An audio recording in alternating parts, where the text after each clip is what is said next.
शहराच्या विकासाचे मोठे मोठे दावे करणाऱ्या प्रशासनाने नागरिकांच्या मूलभूत गरजा पुरवण्यात सातत्यानं अपयशच मिळवलं आहे. अपुरा पाणीपुरवठा, अपुरा वीज पुरवठा, वाढती वाहतूक कोंडी आणि अस्वच्छता या समस्या वाढत असतानाच आता मृत्यूनंतरही अंतिम संस्कारासाठी त्रास सहन करावा लागतोय. मांजर्ली स्मशानभूमीतील डिझेल शवदाहिनी महिनोन बंद असून नगर परिषदेच्या दिरंगाईमुळे नागरिकांना जबरदस्त आर्थिक आणि मानसिक ताण सहन करावा लागतो आहे. माजी खासदार प्रकाश परांजपे यांच्या निधीतून उभारण्यात आलेली ही डिझेल शवदाहिनी बंद पडली असून तिला CNGवर रूपांतरित करण्याचा प्रस्ताव गेल्या कित्येक महिन्यांपासून प्रलंबित आहे. मात्र नगर परिषदेच्या उदासीन धोरणामुळे हा प्रस्ताव अद्याप कागदावरच आहे. परिणामी अंतिम संस्कारासाठी नागरिकांना खाजगी सेवांचा आधार घ्यावा लागत असून त्यासाठी मोठी आर्थिक किंमत मोजावी लागत आहे.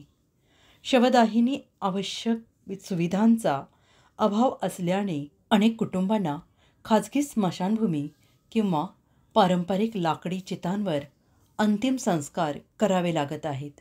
याचा थेट परिणाम आर्थिकदृष्ट्या दुर्बल कुटुंबावर होत असून त्यांच्यासाठी अंतिम संस्कारही खर्चिक झाले आहेत. प्रशासनाच्या अकार्यक्षमतेचा फटका मृतांच्या नातेवाईकांना बसतोय. बदलापूर शहराचा विकास झपाट्यानं होत असल्याचे प्रशासनाचे दावे असले तरी वस्तुस्थिती मात्र वेगळीच आहे. वाढती लोकसंख्या आणि नागरी समस्यांमध्ये कोणतीही सुधारणा झालेली नाही. अपुरा वीज पुरवठा, अनियमित पाणीपुरवठा, कचऱ्याची गैरव्यवस्था, अपुरे रस्ते आणि वाहतूक कोंडी या समस्या दिवसेंदिवस गंभीर बनत आहेत. आणि यासोबतच आता शवदाहिनी बंद असल्यामुळे मृत्यूनंतरही त्रास सहन करावा लागतो आहे.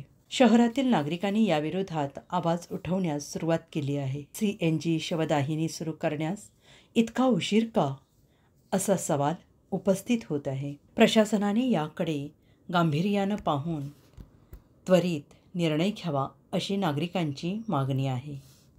आपले बदलापूर, तुमच्या व्यवसायाचा नवीन आवाज. जाहिरातींसाठी आत्ताच आमच्याशी संपर्क करा. 87 66 96 74 01.